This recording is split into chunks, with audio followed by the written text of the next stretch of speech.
वारकरी संप्रदाय हा जगाच्या कानाकोपऱ्यामध्ये पोहोचलेला एकमेव संप्रदाय आहे। या संप्रदायामध्ये पंढरपूरच्या वारीला अनन्यसाधारण असं महत्त्व आहे।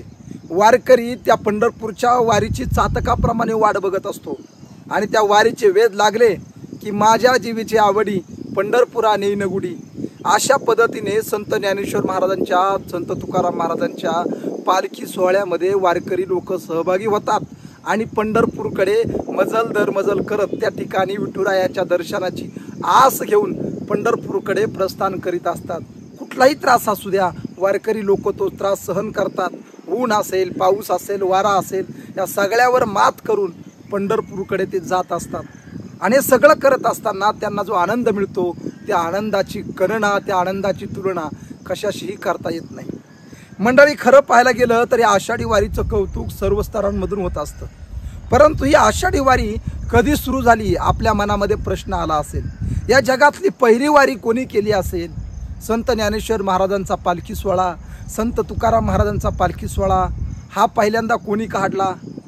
सगळ्यात अगोदर दिंडी नावाची संकल्पना, वारीची संकल्पना कोणाच्या डोक्यामध्ये आली? पंढरपूरकडे सगळ्यात अगोदर कोण गेलं? किंवा संत ज्ञानेश्वर महाराज, संत तुकाराम महाराज यांच्या पालखी सोहळ्याची सुरुवात कोणी केली? हे सगळे प्रश्न आपल्याला याचं उत्तर जाणून घेण्याची खूप इच्छा असते आणि म्हणूनच संत ज्ञानेश्वर महाराज असतील किंवा तुकाराम महाराज असतील किंवा अजून कोणत्या दिंड्या असतील, या दिंड्यांचा इतिहास काय, या सुरुवातीला कोणी काढल्या, हे सगळं आपण आजच्या व्हिडिओच्या माध्यमातून जाणून घेऊया। हा व्हिडिओ तुम्ही शेवटपर्यंत पहा।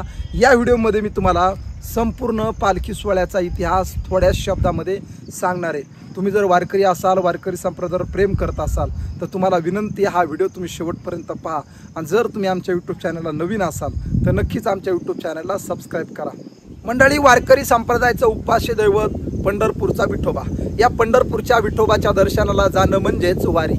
दरवर्षी न चुकता विठुरायाचं दर्शन घेणं याला वारी म्हणतात आणि या वारीचं पहिला मान जर कोणाला असेल तर भगवान शंकराला म्हणजेच महादेवाला असतो।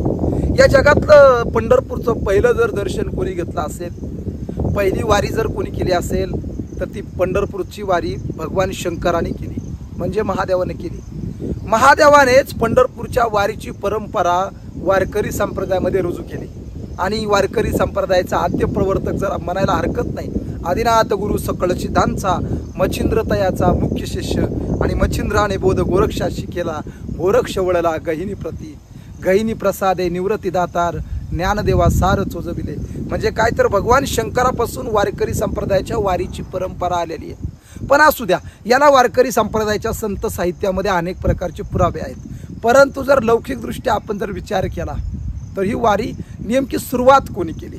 खरं पाहायला गेलं तर 13व्या शतकाच्या अगोदरही वारी होती, संत ज्ञानेश्वर महाराजांच्या अगोदरही वारी होती, संत तुकाराम महाराजांच्या अगोदरही वारी होती। वारीला फार मोठा इतिहास आहे, परंतु अधिकृतपणे जो आपण पालखी सोहळा पाहतो, हा पालखी सोहळा नेमका कधी सुरू झाला हे आपल्याला जाणून घ्यायचं आहे। तुम्ही हा व्हिडिओ शेवटपर्यंत बघा आणि व्हिडिओला स्किप करू नका।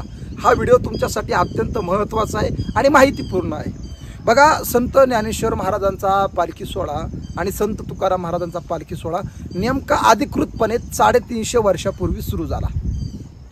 संत तुकाराम महाराजांचे जे चिरंजीव आहेत नारायण महाराज, बघा विचार करा, तुकाराम महाराजांचे जे चिरंजीव आहेत नारायण महाराज, या नारायण महाराजांनी तुकाराम महाराज गेल्यानंतर त्यांचा पालखी सोहळा सुरू केला आणि या पालखी सोहळ्यामध्ये संत ज्ञानेश्वर महाराजांच्या रथामध्ये संत ज्ञानेश्वर महाराजांच्या पादुका, संत तुकाराम महाराजांच्या पादुका घेऊन ते दरवर्षी आषाढी वारीच्या निमित्ताने पंढरपूरकडे जात होते।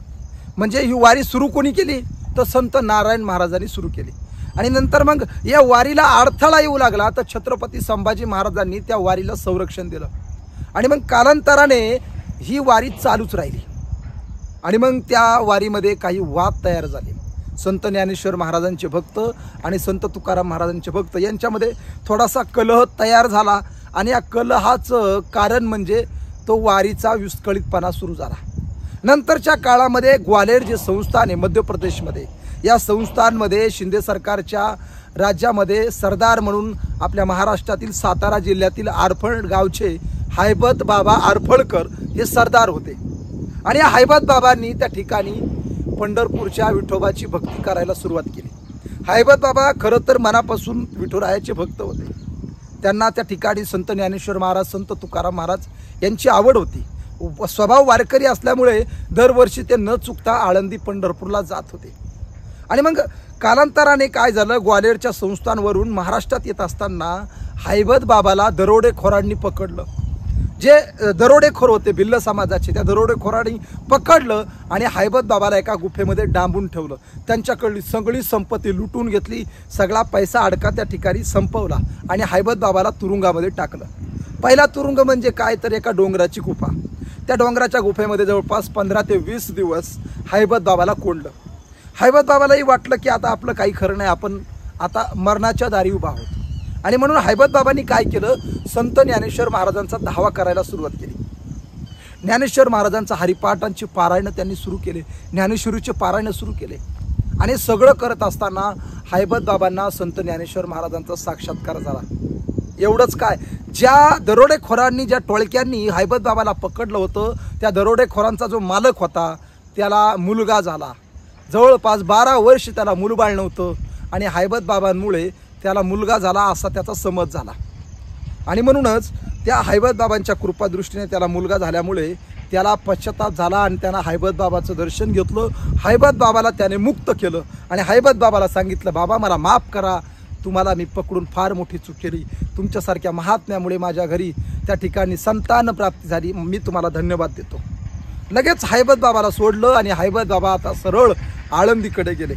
आणि आळंदीकडे जाऊन ज्ञानेश्वर महाराजाच्या चरणावर डोकं ठेवलं आणि ज्ञानेश्वर महाराजांच्या चरणाशी त्यांनी एक वाक्य उच्चारलं.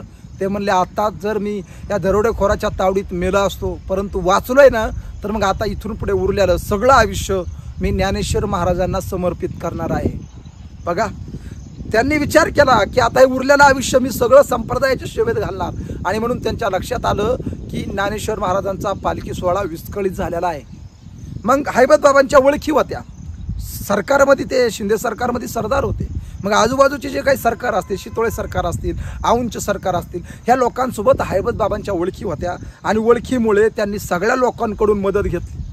जास्त मदत शितोळे सरकारांनी केली. आजही शितोळे सरकार यांना ज्ञानेश्वर महाराजांच्या पालखी सोहळ्यामध्ये महत्त्वाचा मान आणि सन्मान आहे.